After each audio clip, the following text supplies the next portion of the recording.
Feliz sábado. Qué multitud de gente. Esta es la clase de congregación que necesitamos en las noches cuando hacía frío. Yo creo que debe haber cerca de unas 1000 personas aquí entre los que están adentro y los que están en el patio. Gloria a Dios. No hay nada mejor que estar en la casa del Señor en su santo sábado. Esta mañana estamos culminando una serie de temas sobre las profecías de Daniel y Apocalipsis. Y he decidido presentar un tema que no es directamente profético en términos del futuro, pero sí tiene una relación estrecha con lo que hemos trazado durante el transcurso de esta semana. Nosotros los adventistas creemos, y la Biblia enseña, que la gran prueba final que va a dividir al mundo en dos grupos tiene que ver con el día de reposo. Por eso nosotros los adventistas nos encontramos en el templo de Dios en el día que Dios especificó, en el séptimo día, sábado. Mientras que la mayoría del mundo adora en otro día que la Biblia no presenta como el día de reposo. El pueblo de Dios se reúne en obediencia al Señor, guardando el santo día que Dios especificó claramente en su santa palabra. Antes de entrar a nuestro estudio, queremos hacer lo que siempre hacemos antes de abrir las páginas del libro de Dios, y es pedir que el Espíritu que inspiró la palabra pueda venir a explicárnosla y hacerla clara para nosotros. Así que inclinemos nuestros rostros y vamos a orar. Padre Celestial, muchas gracias por habernos permitido venir a este lugar en esta mañana, en este día radiante, para tributarte la honra y la gloria que tú te mereces. Y también para escuchar tu voz hablándonos a través de tu santa palabra. Pedimos, Padre, que esa palabra no regrese a ti vacía en esta mañana. Que nos des mentes claras para comprender lo que tienes para nosotros. Y que nos des corazones dispuestos, tiernos, para recibir la semilla de la verdad. Particularmente te ruego por las visitas que se encuentran en nuestro medio. Dales entendimiento especial a ellas, para que también puedan comprender y recibir tu mensaje. Te damos gracias por escuchar nuestra plegaria, porque te lo pedimos en el nombre de Jesús. Amén. En Éxodo capítulo 20 y el versículo 8 al 11, encontramos nosotros el cuarto mandamiento de la santa ley de Dios. El cuarto de los 10 mandamientos. Yo creo que para la mayoría de nosotros aquí en esta mañana no necesitamos ni siquiera buscar este pasaje en nuestras Biblias porque nos lo conocemos de memoria. Quiero especialmente recalcar el hecho de que el cuarto mandamiento nos dice que debemos guardar el sábado porque Dios hizo el sábado en la creación. Nos dice Éxodo 20 y el versículo 11 que en 6 días hizo Jehová los cielos, la tierra, el mar y todo lo que en ello hay. Y reposó el séptimo día y por lo tanto Dios bendijo el día de reposo y lo santificó, es decir, lo puso aparte como un día santo.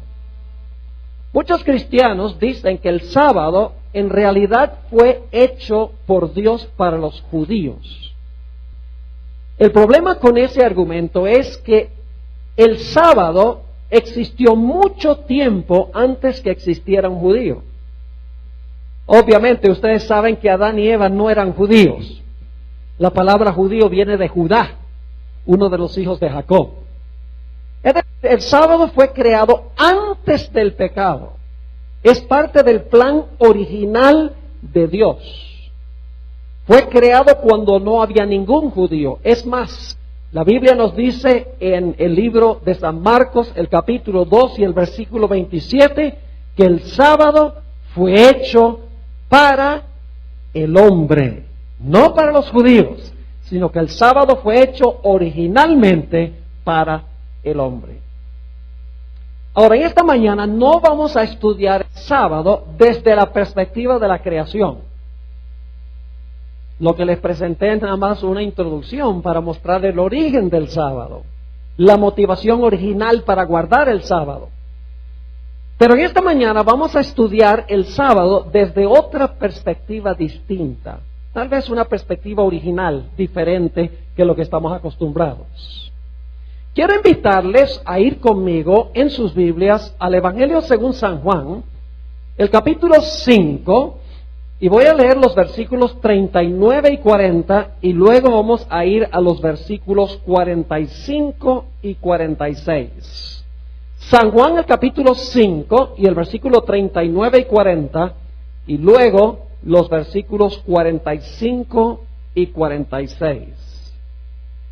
Hay muchos cristianos hoy en día que dicen que son cristianos del Nuevo Testamento. No son cristianos del Antiguo Testamento. Les resulta difícil encontrar a Jesús en el Antiguo Testamento. Pero en los textos que vamos a leer nos vamos a dar cuenta que todo el Antiguo Testamento está lleno de Cristo Jesús. Él es el centro del Antiguo, al igual que el Nuevo. Nota lo que dice Juan 5 y el versículo 39. Dice Jesús, escudriñad las Escrituras. Una mejor traducción sería escudriñáis las Escrituras. Es decir, ustedes escudriñan las Escrituras, porque a vosotros os parece que en ellas tenéis la vida eterna, y ellas son las que dan testimonio de mí. ¿De cuáles Escrituras estaba hablando Jesús? Cuando Jesús dijo estas palabras no había Nuevo Testamento.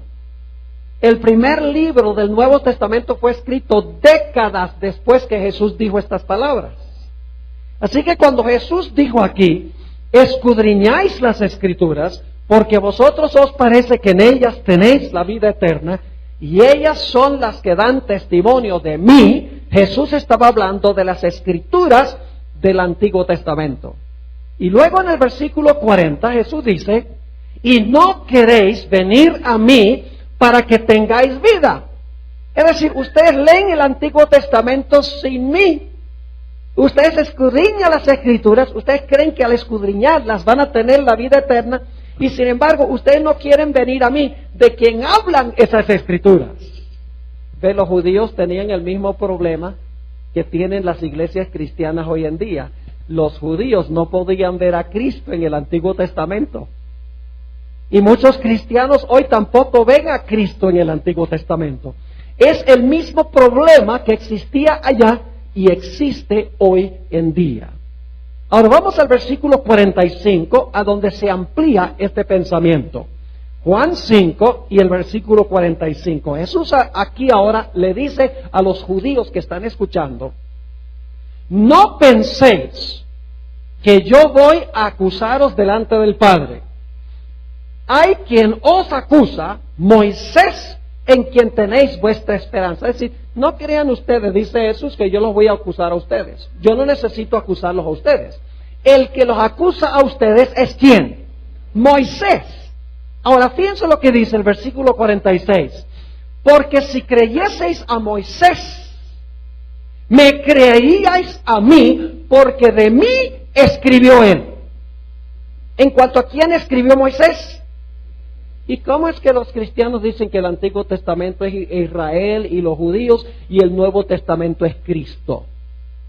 Lo mismo decían los judíos de la época de Jesús. Querían las Escrituras de Moisés, pero no querían a Jesús.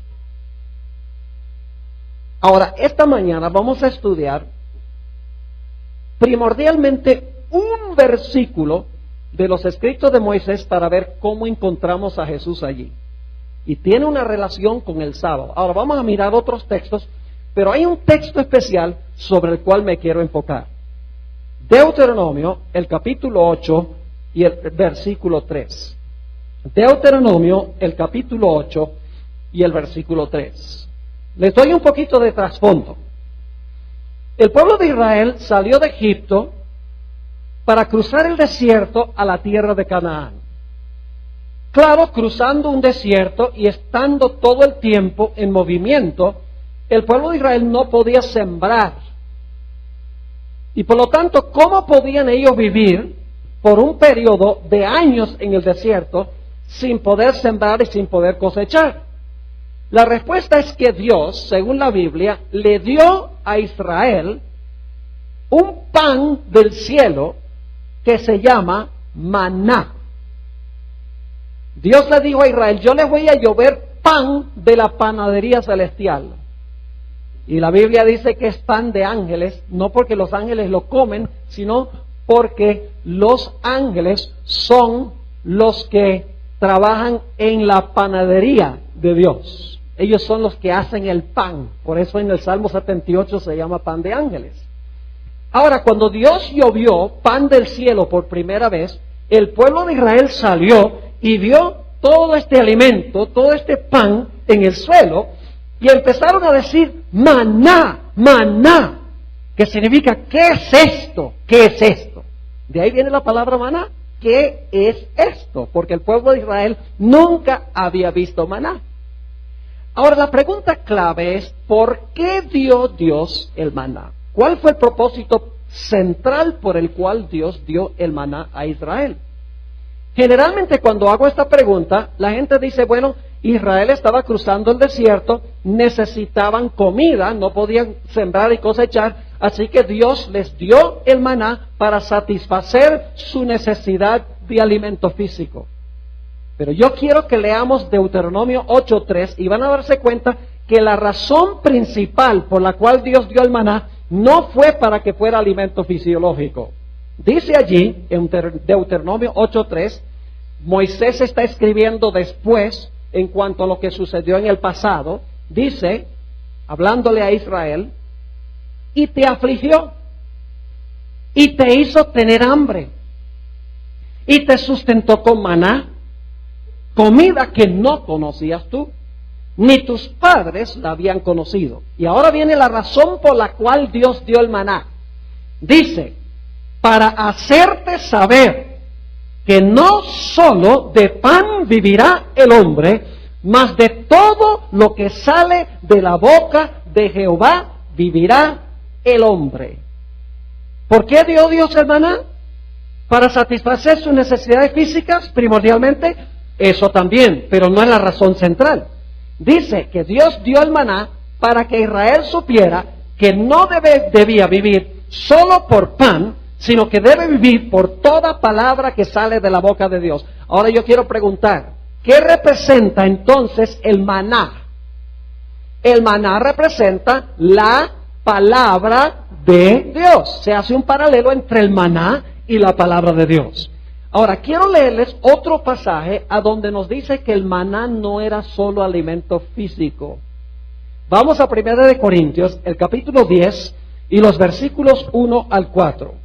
1 de Corintios, el capítulo 10, y vamos a leer los versículos 1 al 4, a donde el apóstol San Pablo relata algunas de las experiencias del Israel antiguo, desde que salieron de Egipto hasta que llegaron al desierto. 1 de Corintios, el capítulo 10 y el versículo 1 al 4. Fíjense que el maná era alimento físico, pero era más que alimento físico, porque representaba la palabra de Dios. Dice allí en 1 Corintios 10:1, porque no quiero, hermanos, que ignoréis que nuestros padres todos estuvieron bajo la nube, y todos pasaron el mar, y todos en Moisés fueron bautizados en la nube y en el mar, y todos comieron el mismo alimento. ¿Qué clase de alimento era el maná? ¿Físico? Sí, físico también. Pero era más que físico, era un alimento ¿qué? Espiritual. Y sigue diciendo, y todos bebieron la misma bebida espiritual, porque bebían de la roca espiritual que los seguía, y la roca era Cristo. ¿Era solamente alimento físico el maná? No, porque aquí el apóstol Pablo dice que era alimento ¿qué? Alimento espiritual. El maná representaba ¿qué cosa? La palabra de Dios. Pero ahora queremos hacernos la pregunta: ¿qué es la palabra de Dios? O mejor dicho, ¿quién es la palabra de Dios? La palabra de Dios es ¿quién? Jesús. Permítame leerles una cita muy interesante de Elena White en el Comentario Bíblico Adventista, tomo 5, página 1105. Una cita hermosa. Dice ella: lo que es el habla al pensamiento. Se piensa, luego habla, ¿verdad? Lo que es el habla al pensamiento es Cristo con el Padre invisible. Él es la manifestación del Padre y es llamado la palabra de Dios. Y ustedes conocen ese pasaje de San Juan, el capítulo 1 y el versículo 1 al 3. Se traduce al español: en el principio era el verbo, y el verbo era con Dios, y el verbo era Dios. Pero realmente la palabra en el griego es: en el principio era ¿qué? La palabra. Y la palabra era con Dios, y la palabra era Dios. Es decir, el maná representaba la palabra de Dios, y la palabra de Dios es ¿quién? Jesús. Es decir, el maná representaba a Cristo. Pero hay más. El maná representaba algo específicamente en cuanto a Cristo. No solamente a Cristo en general, sino algún aspecto específico de Cristo. Vayan conmigo al Evangelio según San Juan, el capítulo 6, y vamos a leer los versículos 48 al 51. Juan 6, 48 al 51, para ver más específicamente qué representaba el maná o qué representa el maná. Sabemos que el maná es la palabra de Dios y la palabra de Dios es Cristo, pero el maná representa algo específico en cuanto a Cristo.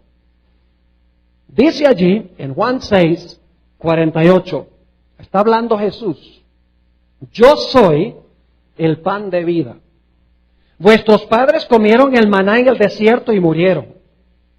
Este es el pan que desciende del cielo, para que el que de él come no muera. Yo soy el pan vivo que descendió del cielo. Si alguno comiere de este pan, vivirá para siempre. Y ahora viene la parte clave. Y el pan que yo daré es mi carne, la cual yo daré por la vida del mundo. ¿Qué representaba más específicamente el maná? Representaba la carne de Cristo. Lo dice clarito. Nuevamente dice en el versículo 51, yo soy el pan vivo que descendió del cielo. Si alguno comiere de este pan, vivirá para siempre. Y el pan que yo daré es mi carne, la cual yo daré por la vida del mundo. No olviden este detalle tan importante. El maná representaba a Cristo, pero algo específicamente en cuanto a Cristo, representaba la carne de Cristo Jesús. Ahora ustedes se van a dar cuenta por qué es importante este detalle. Para entender el significado del maná, necesitamos regresar a Éxodo 16, a donde se relata la historia del maná. Ahora es interesante notar que en los primeros versículos del capítulo 16 Dios dice: yo voy a darles esta prueba del maná para ver si Israel va a andar en mi ley o no. Es decir, el asunto del maná era una prueba para ver si Israel iba a guardar la ley de Dios, específicamente el sábado. Ahora, hay un detalle muy interesante allí en Éxodo 16. ¿Y ustedes conocen esto? Cuando el maná caía, ¿cuántos días a la semana? El maná caía 6 días a la semana. ¿Cuál es el único día cuando el maná no caía? El sábado. Ahora, ¿qué sucedía cuando el maná se recogía del lunes para el martes? 2 cosas pasaban. Vamos a leerlo. Éxodo 16 y el versículo 19 y 20. Cuando el maná se recogía cualquier día para otro día que no fuera viernes para sábado, 2 cosas sucedían con el maná. Note lo que dice Éxodo 16 y el versículo 19 y 20. Y les dijo Moisés: Ninguno deje nada de ello para mañana. Mas ellos no obedecieron a Moisés, sino que algunos dejaron de ello para otro día. ¿Y luego qué dice? Y crió gusanos y hedió. Y se enojó contra ellos Moisés. ¿Qué dos características tenía el maná cuando se recogía cualquier día que no era viernes para sábado? Criaba gusanos y ¿qué? Y hedía. Este era pan raro. Yo pregunto, si ustedes van a una panadería y compran un pan y se lo llevan a la casa y no comen ese día del pan, sino que lo guardan para el siguiente día abren el paquete y está lleno de gusanos y hiede. No. Bueno, supongamos que lo dejan una semana entonces, sin abrir el paquete. A la semana abren el paquete y cuando abren el paquete lleno de gusanos, esto huele terrible. No. Se pone mohoso, pero no cría gusanos ni hiede. Es decir, el maná era un pan particular, distinto, especial, porque cuando se guardaba de un día para otro, criaba gusanos y hedía. Ahora yo quiero hacerles esta pregunta. ¿Qué es lo que cría gusanos y hiede? Carne en proceso de descomposición. ¿De acuerdo? Guarden eso en su mente, porque vamos a volver a ello. Lo que hiede y cría gusanos es carne que está en proceso de descomposición. Ahora, ¿qué sucedía cuando el maná se recogía del viernes para el sábado? Noten Éxodo 16 y el versículo 23 y 24, ya ustedes saben. Pero esta mañana vamos a descubrir que hay algo más en el maná que lo que hemos visto. Hay algo más profundo. No solamente quiere el maná enseñarnos a guardar el sábado, sino que el maná es una magnífica profecía mesiánica. El centro de la historia de maná no es el sábado, el centro de la historia del maná es Cristo Jesús, porque Él es el maná. Ahora note lo que dice Éxodo 16, 23 y 24. Y Él les dijo, está hablando Moisés a Israel, esto es lo que ha dicho Jehová, mañana es el santo día de reposo, el reposo consagrado a los judíos. Ah, muy bien, tienen sus Biblias. Ok, muy bien. Mañana es el santo día de reposo, el reposo consagrado a Jehová. Lo que habéis de cocer, cocedlo hoy, y lo que habéis de cocinar, cocinadlo, y todo lo que os sobrade, guardadlo para mañana. Y ellos lo guardaron hasta la mañana, según lo que Moisés había mandado, y no se agusanó ni hedió. Un milagro. No se agusanó ni hedió. Es decir, cuando recogían el maná el viernes, el sexto día, y lo guardaban para el sábado, el séptimo día, el maná estaba tan fresco el sábado como había estado el viernes. ¿Y el maná representa qué? La carne de Jesús. Ahora ustedes dicen, ¿por qué es importante esto? Para entenderlo plenamente necesitamos ir hacia adelante a los evangelios, a los 4 evangelios. Vayan conmigo a Mateo 27 y el versículo 46. Vamos a hacer un paréntesis ahora en lo que estamos estudiando del maná para estudiar la cronología de la pasión de Jesús, porque no vamos a entender la lección que Dios quiere enseñar con el maná al menos que entendamos la cronología de la pasión de Jesús. Vamos a mirar las 3 últimas declaraciones de Cristo en la cruz. Fueron 7, se conoce como las 7 palabras. Pero vamos a estudiar solamente las últimas 3 declaraciones de Cristo en la cruz. Mateo 27 y el versículo 46. Jesús está en la cruz del Calvario y nos dice allí, cerca de la hora 9. ¿Era la hora 9? No, todavía no había llegado. Cerca. Dice, era la hora 9. ¿Saben qué horas es la hora 9? Las 3 de la tarde. Porque los judíos calculaban el tiempo diferente que nosotros. Nosotros decimos las 6 de la mañana, las 9, las 12, las 3 y las 6. Los judíos decían la hora primera, la hora tercera, la hora sexta, la hora novena y la hora número 12. Por eso Jesús dijo, no hay 12 horas en un día. ¿Recuerdan que Jesús dijo eso? Es decir, la hora novena era a las 3 de la tarde. Jesús hizo esta declaración no a las 3, sino cerca de las 3, casi llegando a las 3. Así que dice, cerca de la hora novena, Jesús clamó a gran voz diciendo, Elí, Elí, lama sabactani. Esto es, Dios mío, ¿por qué me has desamparado? Todavía no era la hora novena, todavía no eran las 3 de la tarde, era cerca de las 3 de la tarde. Estudiamos ahora la penúltima declaración de Cristo en la cruz. Juan 19 y el versículo 30.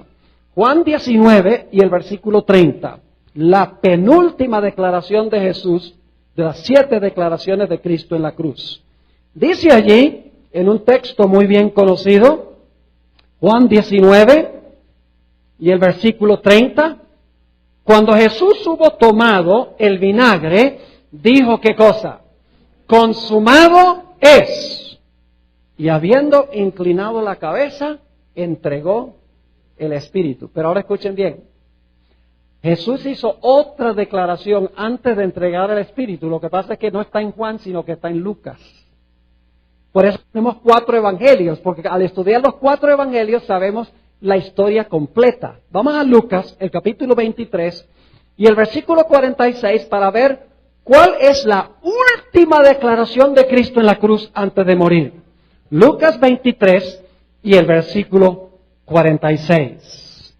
Dice en Lucas 23 y el versículo 46, entonces Jesús, clamando a gran voz, dijo, Padre, en tus manos encomiendo mi espíritu. Y habiendo dicho esto, expiró. 3 declaraciones finales en la cruz. La primera declaración, ¿cuál fue? Dios mío, ¿por qué me has desamparado? La segunda declaración fue ¿cuál? Consumado es. Y la tercera declaración, Padre, en tus manos encomiendo mi espíritu. Yo le pregunto, ¿qué horas creen ustedes que eran cuando Jesús dijo, Padre, en tus manos encomiendo mi espíritu? La hora novena. Exactamente las 3 de la tarde. Y algunos están diciendo, Pastor, ¿cómo sabe usted eso? Porque Jesús murió como el Cordero Pascual. Y a esa hora se sacrificaba el Cordero Pascual. ¿Y dónde dice la Biblia tal cosa? Vamos a Éxodo 12 y el versículo 6. Éxodo, el capítulo 12 y el versículo 6, donde hay una expresión muy interesante. Jesús es nuestra Pascua, según el apóstol San Pablo. Dice en 1 Corintios 5, 7 y 8, Jesús, nuestra Pascua, ha sido sacrificada por nosotros. Así que si sabemos cuándo era sacrificada la Pascua, sabemos exactamente cuándo Jesús tenía que morir. Ahora fíjense Éxodo, el capítulo 12 y el versículo 6.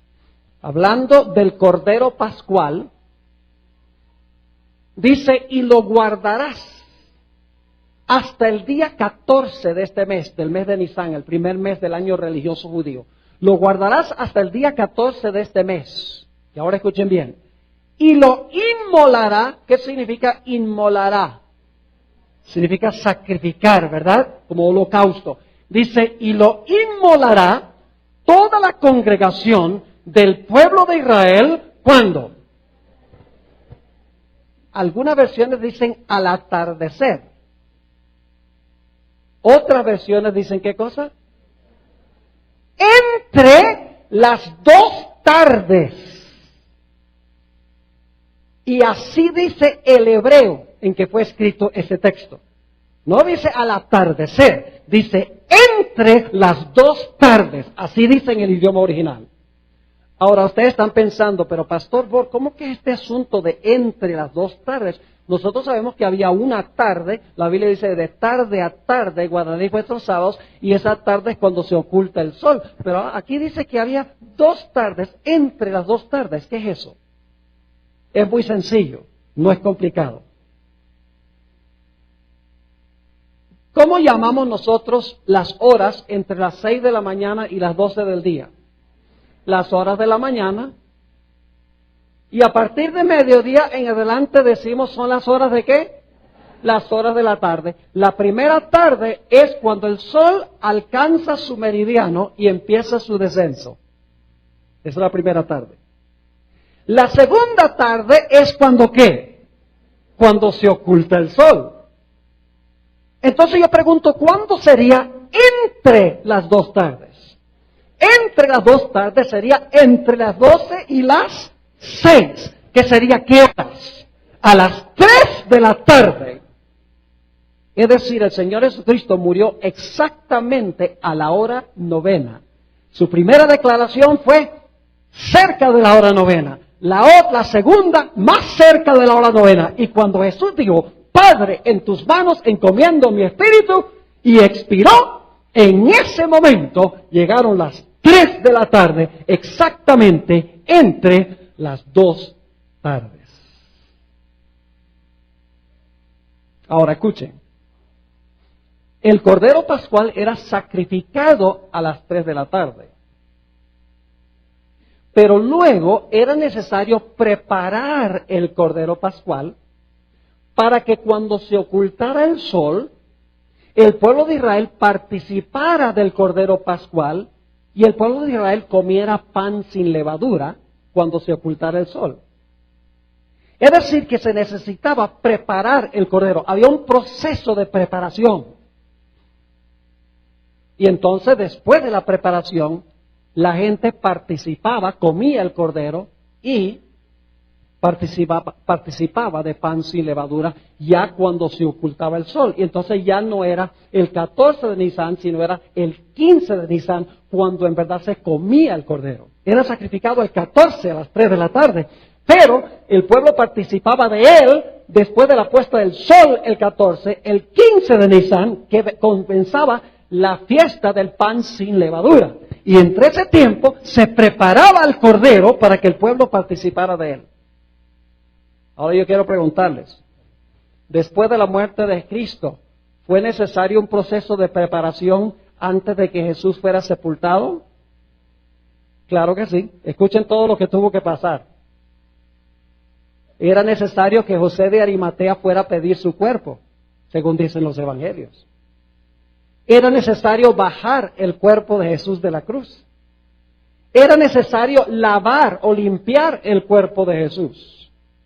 Luego fue necesario envolver el cuerpo de Jesús en lienzos y transportarlo al lugar de la sepultura, colocarlo dentro de la bóveda y luego rodar la gigantesca piedra delante del sepulcro.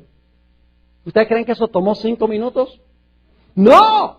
Tomó desde las 3 de la tarde la mayor porción de esa tarde, pero escuchen bien, cuando el sol se ocultó, ¿dónde estaba Jesús?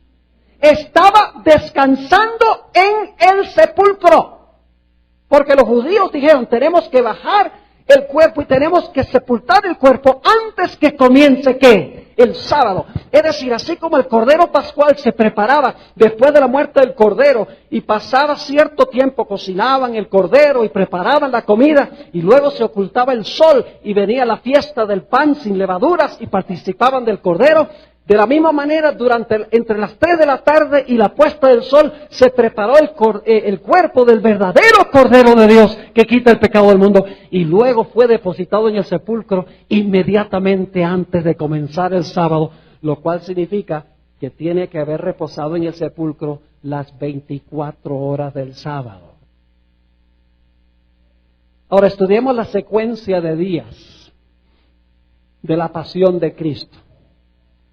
¿Saben que me sorprende? Algunos cristianos dicen, pastor, ¿cómo sabe usted que el sábado de hoy es el mismo sábado de los días de Jesús? ¿Cómo sabe que el sábado no se ha perdido? Y lo que yo les digo es, ¿cómo sabes tú que el domingo de hoy es el mismo domingo de los días de Jesús? Porque van a la iglesia el domingo, dicen, porque Cristo resucitó este día el domingo. Pues si el domingo es el mismo día, el sábado es también. No se perdió. Lo que pasa es que la gente busca excusas para tener que guardar el sábado. Y yo no me explico por qué razón. Porque el sábado fue un regalo de Dios a la raza humana. Es uno de los regalos más preciosos que Dios puede haberle dado al hombre. No algo, sino tiempo. Dios dice, te voy a dar 24 horas de tiempo que voy a pasar contigo. ¡Qué glorioso regalo! Y sin embargo, muchos cristianos dicen, no, no me gusta eso, el sábado es un yugo de servidumbre. Y prefieren llevar adelante sus propias obras y sus propios trabajos, ir de compras, escuchar el radio, ver partidos de fútbol y llevar la vida adelante como de común y desacrar el santo día sábado de Dios. Ahora vamos a mirar la secuencia de días. Lucas 23 y el versículo 54. Lucas 23 y el versículo 54. La secuencia bíblica es clara. ¿Qué día murió Jesús? Viernes. ¿Cómo le dicen los cristianos a ese día? Viernes Santo, muy bien. ¿Y qué día reposó Jesús en el sepulcro? El sábado. ¿Qué día resucitó? El domingo, el primer día de la semana. Ahora, fíjense, la Biblia corrobora eso. Lucas 23, 54. Era el día de la preparación. Y estaba para comenzar el día de reposo. ¿Qué día murió Jesús? El viernes, porque dice estaba por comenzar el sábado. No había comenzado, es decir, el viernes murió Jesús. Y ahora escuchen el versículo 55. Y las mujeres que habían venido con él desde Galilea, siguieron también y vieron el sepulcro y cómo fue puesto su ¿qué? ¿Cómo fue puesto su cuerpo? ¿Lo pusieron ahí antes de comenzar el sábado? Sí, Señor, porque sigue diciendo en el versículo 56, y vueltas prepararon especies aromáticas y ungüentos, y luego ¿qué hicieron? Y descansaron el día de reposo, o descansaron el sábado, conforme al mandamiento. ¿Cuál mandamiento? 6 días trabajarás y harás toda tu obra, mas el séptimo día es sábado de Jehová tu Dios. ¿Esas mujeres pensaban que el día de reposo se iba a cambiar? No, porque dice que reposaron el sábado conforme al mandamiento. Y mientras Jesús reposaba dentro del sepulcro, ellas estaban reposando ¿dónde? Afuera. Ahora quiero preguntarles, ¿cómo creen ustedes que fue el reposo de esas mujeres ese sábado? Estaban felices y contentas y alegres, ¿verdad? Fue un día amargo para ellos. ¿Por qué razón? Porque su maestro estaba muerto. ¿Cómo podían concentrarse en algo que no fuera el hecho de que su maestro estaba en el sepulcro y estaba muerto? A quien más amaban de cualquier persona en el planeta Tierra, ahora estaba muerto y estaba en el sepulcro. Ese día tiene que haber sido un día de tortura. ¿Y saben lo que dicen muchos cristianos? Dicen, ustedes los adventistas guardan el sábado que fue un día triste. Pero nosotros guardamos el domingo que fue un día feliz porque Jesús había resucitado. Y suena bonito el argumento, pero no funciona. Yo pregunto, ¿Jesús había advertido a los discípulos y a las mujeres que él iba a morir, sí o no? ¿Les había dicho que iba a permanecer en el sepulcro? ¿Había dicho claramente múltiples veces que iba a resucitar el tercer día? Yo pregunto, si las mujeres hubieran creído lo que dijo Jesús, ¿cómo hubiera sido ese sábado? Un día de gloriosa expectativa. Hubieran pensado, el maestro vivió su vida perfecta para darme esa vida a mí si yo la reclamo. Y Jesús murió la muerte que yo debo sufrir por mis pecados. Jesús ha hecho provisión para la salvación y ahora está reposando en el sepulcro, pero mañana va a salir. ¿Cómo hubiera sido ese día si hubieran entendido? Hubiera sido un día lleno de felicidad y de gozo y de gloriosa expectativa. No era el propósito de Dios que fuese un día triste. Además de eso, ¿saben algo interesante? El domingo no fue ningún día feliz. Porque el domingo en la noche, Dice la Biblia que los discípulos ni siquiera creían que Jesús había resucitado. Entonces, si no creían que había resucitado, ¿cómo podían estar felices? Lo que pasa es que la gente no lee la Biblia con cuidado. Un pastor se para y dice, el sábado fue triste, el domingo fue feliz, y, yo me quedo con el domingo, dice la gente. Pero no va a la Biblia para ver que Jesús había advertido que él iba a morir, iba a reposar, iba a resucitar. Debería haber sido un sábado de gloriosa expectativa, un día de gozo y de felicidad. Y además de eso, el domingo no fue ningún día feliz, porque los discípulos todo el día domingo no creían que Jesús había resucitado. Inclusive los 2 discípulos que iban en camino a Emaús, el domingo en la tarde, Jesús empieza a caminar con ellos y ellos dicen, nosotros pensábamos que Él era el que iba a redimir a Israel. Entonces el domingo no fue ningún día feliz. Estaban igualmente tristes. Hasta el domingo en la noche, que según la Biblia, domingo en la noche es ¿qué? El lunes en la noche, según el cálculo bíblico. Allí fue que ellos se dieron cuenta de que Jesús había resucitado y se llenaron de gozo y de felicidad. Permítame leerles una cita aquí, en un artículo que escribió Elena White, titulado El varón de dolores. Le pregunto, ¿cuántos días trabajó Jesús en la creación? ¿Qué día terminó Jesús su obra de creación? ¿Qué hizo Jesús el 7º día después de su obra de creación? Descansó. Jesús trabajó para salvarnos. ¿Qué día terminó Jesús? ¿Qué día dijo Jesús? Se terminó, consumado es. ¿Qué día terminó su obra de redención? El viernes. ¿Y qué día reposó Jesús de sus obras de redención? El sábado. Jesús hizo en la redención lo que había hecho en la creación. Ahora escuchen esta cita tan significativa.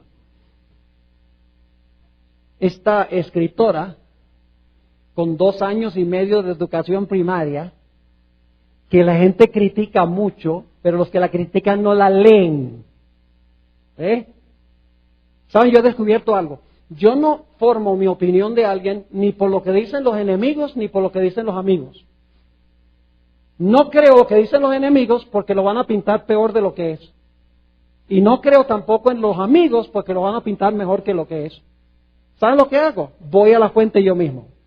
Si ustedes quieren saber si Elena White fue inspirada o no, lean sus escritos. Y se van a dar cuenta que al leer los escritos sus vidas van a ser diferentes y mejores. Esa es la prueba de que fue ella inspirada por Dios. Ahora escuchen lo que dice. El Padre y el Hijo reposaron después de su obra de creación. Fueron pues acabados los cielos y la tierra y todo el ejército de ellos, y acabó Dios en el día 7º la obra que hizo, y bendijo Dios al día 7º y lo santificó, porque en él reposó de toda la obra que había hecho en la creación. Es decir, está corroborando con la Biblia lo que ella dice, que el Padre y el Hijo reposaron después de su obra de creación. Y luego dice esto: la muerte de Cristo ocurrió en el momento preciso en que se había especificado. Era el plan de Dios que la obra de Cristo se completara el viernes. ¿Sabe por qué es importante esto? Porque hay adventistas que están enseñando ahora que Jesús fue crucificado el miércoles y resucitó el sábado. Inclusive hay una que dice que el Señor Jesucristo, que los 3 días y las 3 noches comienzan el martes en la noche, cuando Judas Iscariote hizo el convenio de entregar a Jesús, y que Jesús resucitó el viernes, apenas se puso el sol, fue que resucitó Jesús. Y son gente en la iglesia adventista que están enseñando esto. La sierva de Dios es clara. Ella dice, era el plan de Dios que la obra de Cristo se completara el viernes y que descansara en la tumba el sábado. ¿Y por qué razón? Dice, así como el Padre y el Hijo habían reposado después de terminar su obra de creación. La hora de su aparente derrota fue en realidad la hora de su victoria. Se implementó con éxito el gran plan que se había elaborado antes de la fundación del mundo. ¿Tiene la secuencia clara? ¿Qué día murió Jesús? ¿A qué horas? ¿Qué pasó entre las 3 y las 6? La preparación del cuerpo de Jesús. Cuando se puso el sol, ¿a dónde estaba Jesús? En el sepulcro. ¿Qué hizo Jesús todo el día sábado? ¿Qué hicieron sus seguidores afuera? descansaron afuera con Él. Cuando terminó el sábado, ¿qué día resucitó Jesús? ¿Resucitó el domingo o resucitó el primer día de la semana? Ahora escuchen bien.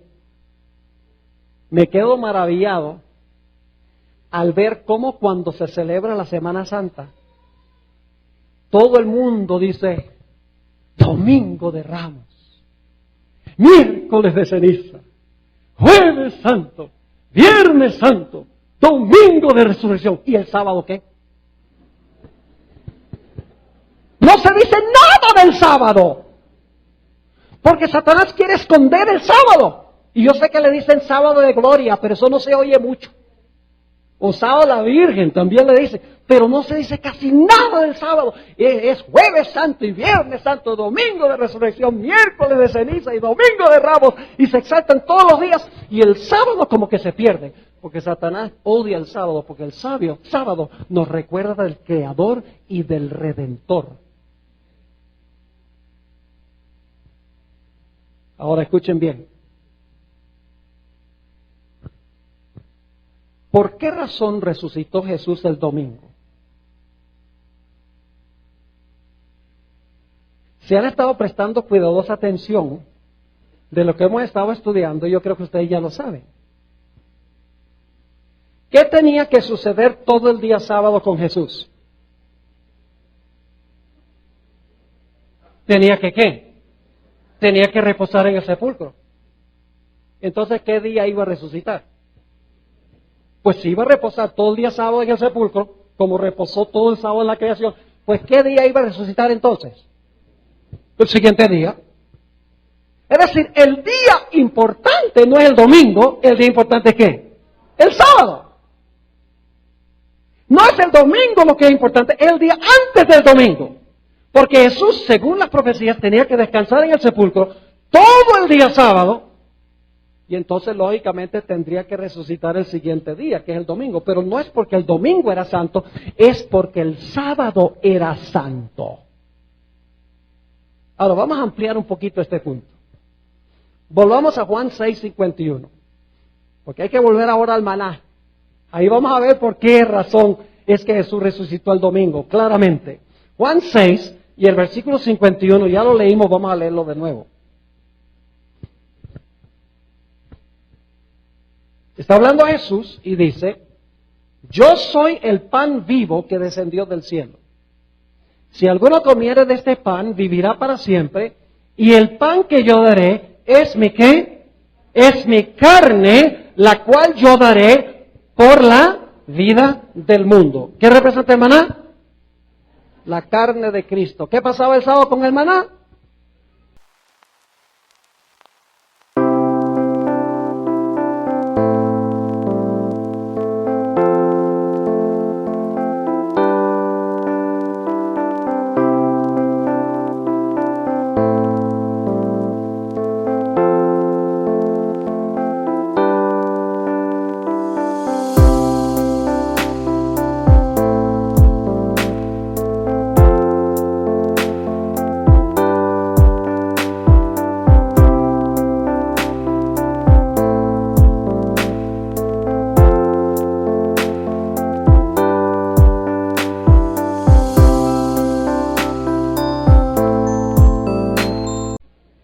No criaba gusanos ni qué, ni hedía.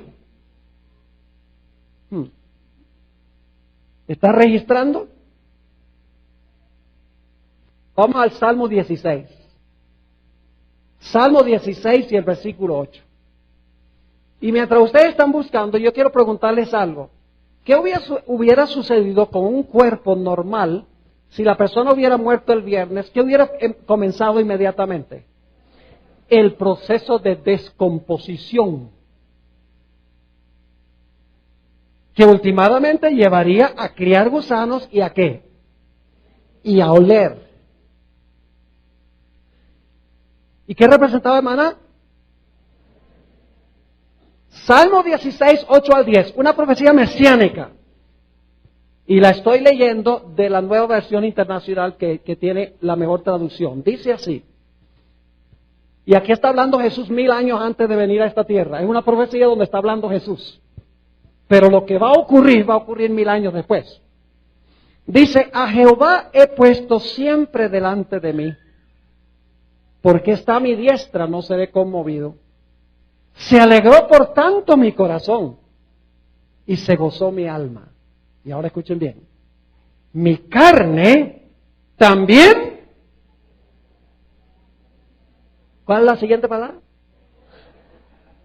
¿Qué iba a reposar? ¿De quién? Dice, mi carne también reposará confiadamente. ¿Por qué la carne de Cristo iba a reposar confiadamente? Y usted dice, y usted no lo ha comprobado de que eso está hablando de Cristo. En un momento lo voy a hacer.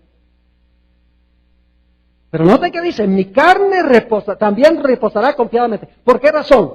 Dice, porque no dejarás mi alma. Una mejor traducción sería vida. La palabra nefesh muchas veces en el Antiguo Testamento se traduce vida. No dejarás mi vida en el Seol, que es el sepulcro, ni permitirás que tu santo vea corrupción. ¿Por qué es la carne? Porque es que la carne de esta profecía mesiánica iba a reposar confiadamente, porque la carne no iba a ser dejada en el sepulcro, ni iba a haber, ¿qué cosa? Corrupción. Y usted dice, pastor, ¿cómo sabe usted que esto se refiere a Jesús? Sencillamente porque el apóstol Pedro lo dice así. El apóstol Pedro cita este pasaje. Después del día del Pentecostés, cuando se derramó el Espíritu Santo, el apóstol Pedro da un sermón explicando este salmo que acabamos de leer. Vayan conmigo a Hechos 2 y el versículo 25, 26 y 27. Hechos 2 y el versículo 25 hasta el versículo 27. Vamos a ver de quién escribió David este salmo. ¿Sobre quién lo escribió? No tiene que ver con David. David sencillamente es el profeta. Dice allí, en Hechos 2, 25, porque David dice de él. ¿De quién escribió David este salmo? De Jesús. Dice de él, veía al Señor siempre delante de mí, porque está a mi diestra, no seré conmovido. Por lo cual mi corazón se alegró y se gozó mi lengua, y aún mi carne descansará en esperanza. ¿Es el mismo salmo, sí o no? Claro que sí. ¿Y por qué iba a descansar su carne en esperanza? Porque no dejarás mi alma, una mejor traducción es vida, no dejarás mi vida en el Hades, que es el sepulcro, ni permitirás que tu santo vea corrupción. Ahora la pregunta es, ¿a quién se le aplica este salmo? Vamos a los versículos 30 al 32 de Hechos del capítulo 2. Hechos 2 y el versículo 30 al 32 dice, pero siendo profeta David, y sabiendo que con juramento Dios le había jurado que de su descendencia, en cuanto a la carne, levantaría al Cristo para que se sentase en su trono, viéndolo antes, habló de la resurrección de Cristo, que su vida no sería dejada en el sepulcro, ni su carne vio corrupción. A este Jesús resucitó Dios, de lo cual todos nosotros somos testigos. ¿Qué pasó con el cuerpo de Jesús mientras estaba en el sepulcro? No comenzó el proceso de ¿qué? De descomponerse, porque Él era el maná. El maná que se recogía el viernes para el sábado estaba igualito de fresco que el viernes. Yo pregunto, ¿el cuerpo de Cristo el sábado estaba igualito de fresco como había estado el viernes mientras estaba vivo? Sí. Es decir, que esta era una magnífica profecía mesiánica que indicaba que Jesús iba a reposar en el sepulcro, su cuerpo, porque Él era el maná, y el maná no se corrompía, no hería ni criaba gusanos. El cuerpo de Jesús en el sepulcro, el sábado no iba a haber corrupción, porque Él era el pan vivo que descendió del cielo. Es decir, que no solamente guardamos el sábado, porque no caía el maná el sábado, sino guardábamos el sábado, porque el sábado representaba el cuerpo de Jesús, y Él reposó. Y el pueblo debe reposar con Él. Ahora tenemos entonces dos razones para guardar el sábado. La primera razón es porque Dios lo estableció ¿cuándo? En la creación. ¿Cuál es la segunda razón? ¿Lo estableció cuándo? En la redención. Terminó su trabajo de redención el viernes y reposó el sábado, demostrando que estaba reposando de sus obras de redención. ¿Qué día debemos nosotros reposar para conmemorar la obra de redención de Jesús? El sábado. Jesús lo instituyó así, reposando en el sepulcro el sábado. Pero ahora escuchen bien, el sábado también tiene una dimensión profética. Tiene una tercera dimensión. Sí, pastor.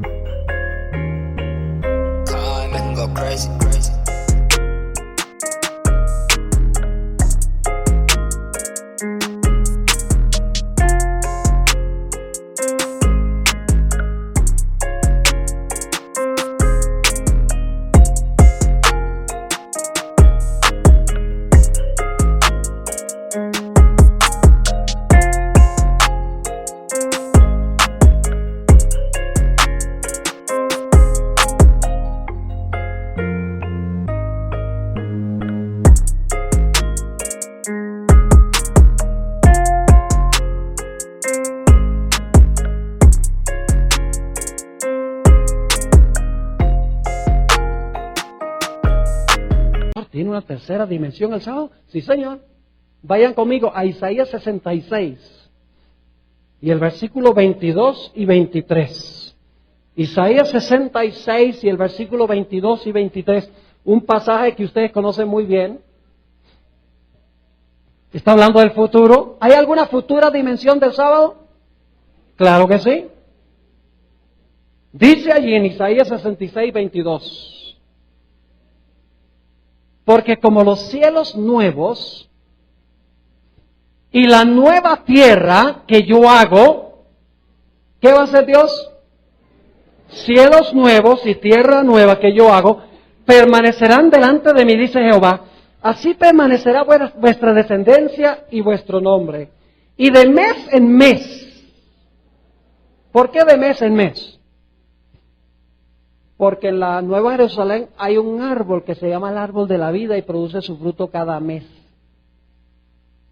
Es decir, vamos a ir mensualmente a comer del árbol. Pero no solo mensualmente. Porque dice, de mes en mes y de domingo en domingo. Ah, muy bien. Están despiertos todavía. ¿Qué dice? De sábado en sábado. Vendrán todos a adorar delante de mí, dijo Jehová. ¿Cuál será el día que conmemorará la creación de cielos nuevos y tierra nueva? El sábado.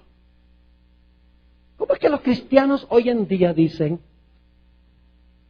sábado en la creación, sábado cuando Jesús murió, sábado en la tierra nueva, pero mientras tanto el domingo?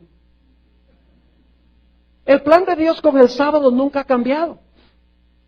Es el mismo plan de comienzo a fin, desde el cielos y tierra nueva al principio, cielos y tierra nueva al final de la historia. El plan de Dios nunca cambió. Y ahora escuchen bien. Cuando Dios creó este mundo, ¿Adán y Eva vieron a Dios crear algo? No.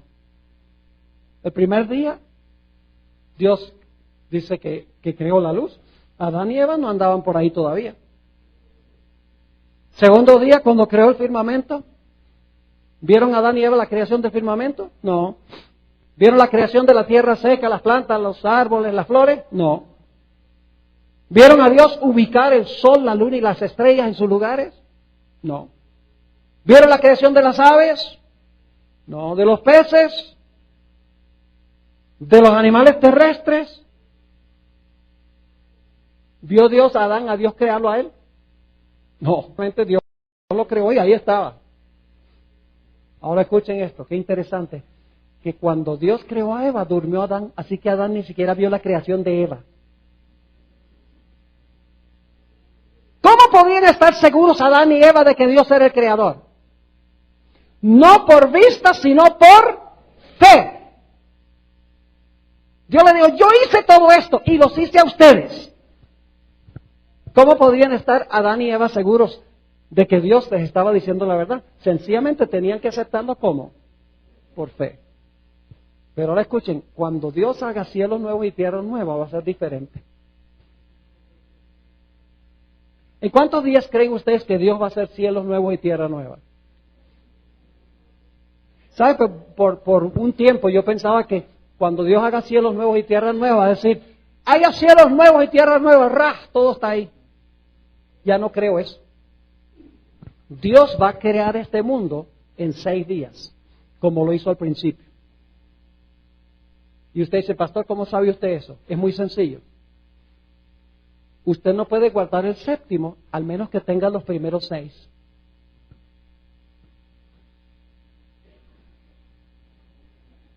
Vamos a guardar el sábado en conmemoración de la creación de cielos nuevos y tierra nueva. ¿Lo vamos a guardar?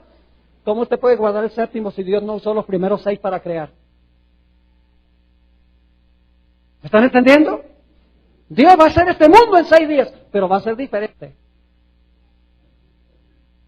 Porque al principio Adán y Eva no vieron a Dios crear nada, pero cuando Dios haga cielos nuevos y tierras nuevas, nosotros vamos a estar ahí viéndolo.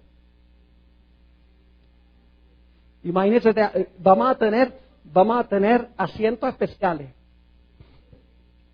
donde Dios va a decir, sea la luz. Estamos viéndolo. Sea el firmamento. Testigos oculares. Produzca la tierra, plantas y árboles y flores. Dios tiene que crear plantas y árboles y flores porque el sol quemó todo bajo la 4ª plaga antes de la segunda venida. Luego Dios va a decir, el sol, la luna y las estrellas que fueran movidas de sus lugares a la voz de Dios, ocupen sus lugares de nuevo. Y Dios va a decir, ahora haya aves en los cielos y peces en los mares. Y ahora burbujean las aguas y se oyen los trinos de las aves, de los pájaros. Y luego entonces Dios dice, produzca la tierra seres vivientes, y ahora aparecen todos los animales terrestres perfectos. El león sentado con el cordero. Entonces cuando Dios termina de hacer su obra, Dios dice a su pueblo, vengan ahora y disfrutemos lo que yo hice. Pasemos todo el día sábado contemplando los frutos de mi obra. Y Dios reposará con su pueblo el sábado. Hermanos y hermanas, qué glorioso es el sábado.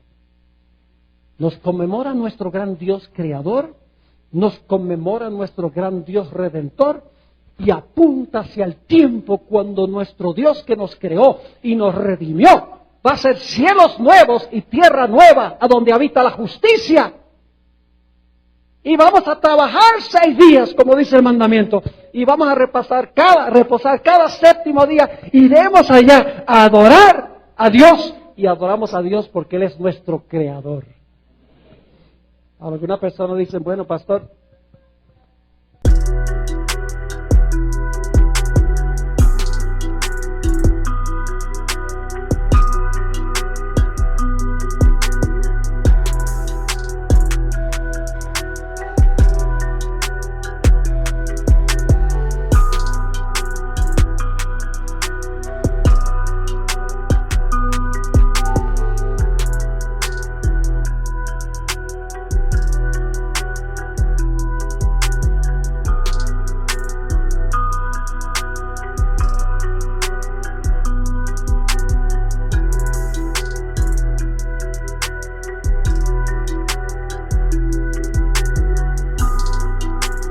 ¿está diciendo que va a haber semana en la tierra nueva?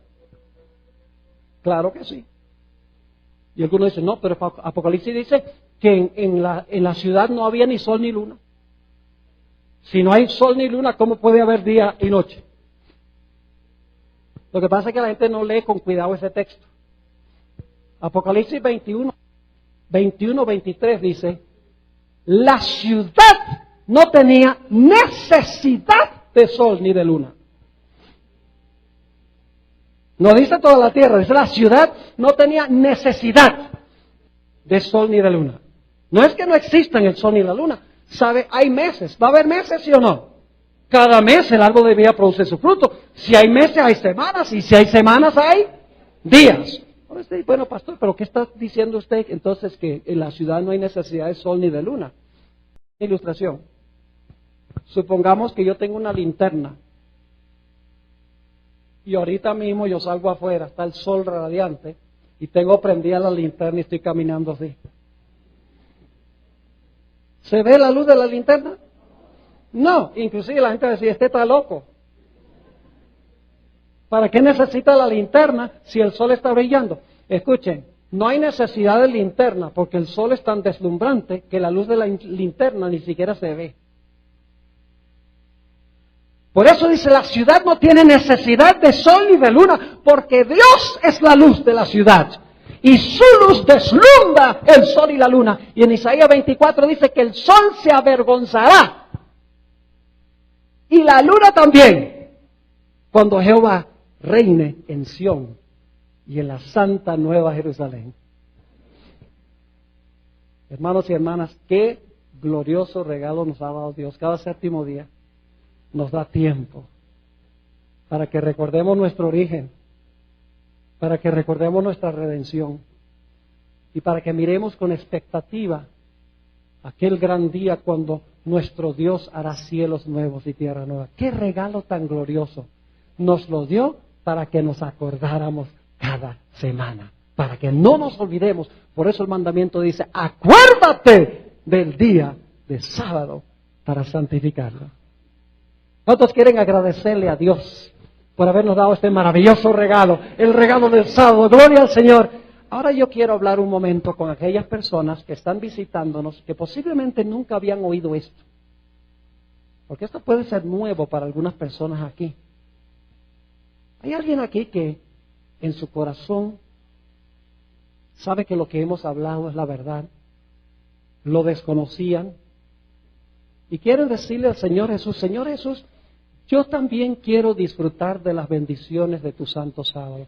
Yo también quiero escoger obedecer tu santa ley y pasar todo el día sábado contigo en adoración y en reflexión. Yo quiero también observar el santo sábado. No lo he estado haciendo, no lo entendía, pero hoy quiero tomar mi decisión de disfrutar del sábado con mi querido Jesús. ¿Hay alguien así en esta mañana que quiere levantar la mano? Levanten la mano, yo quiero orar por ustedes. ¿Por qué no se ponen de pie?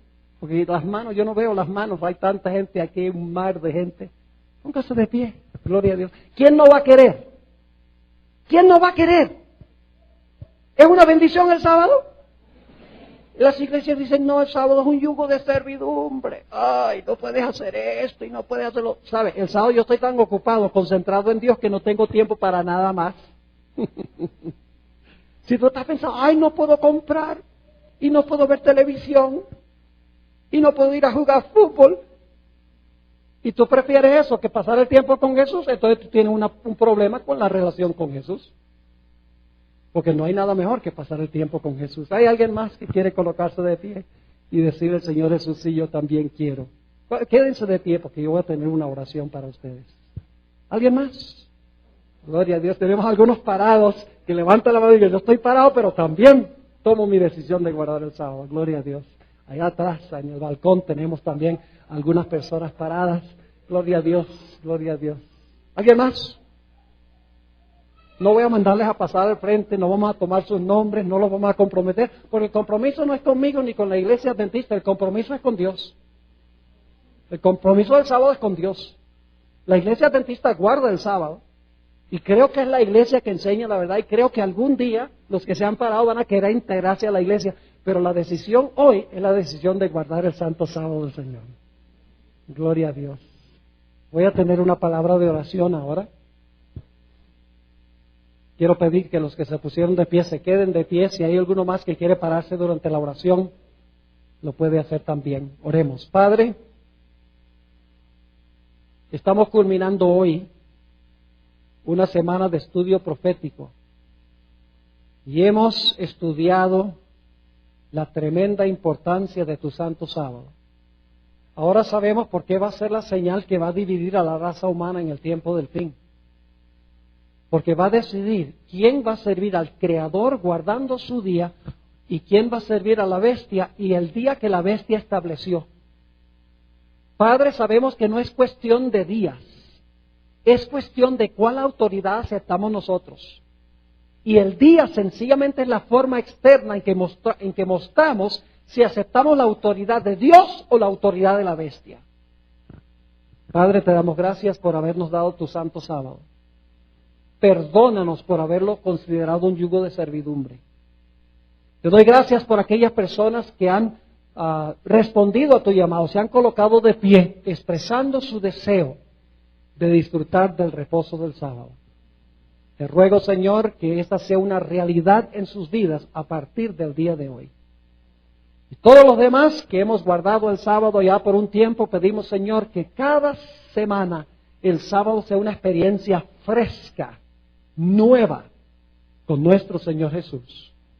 Te damos gracias, Padre, por escuchar nuestra oración, porque te lo pedimos en el nombre de Jesús. Amén. Amén. Pueden sentarse.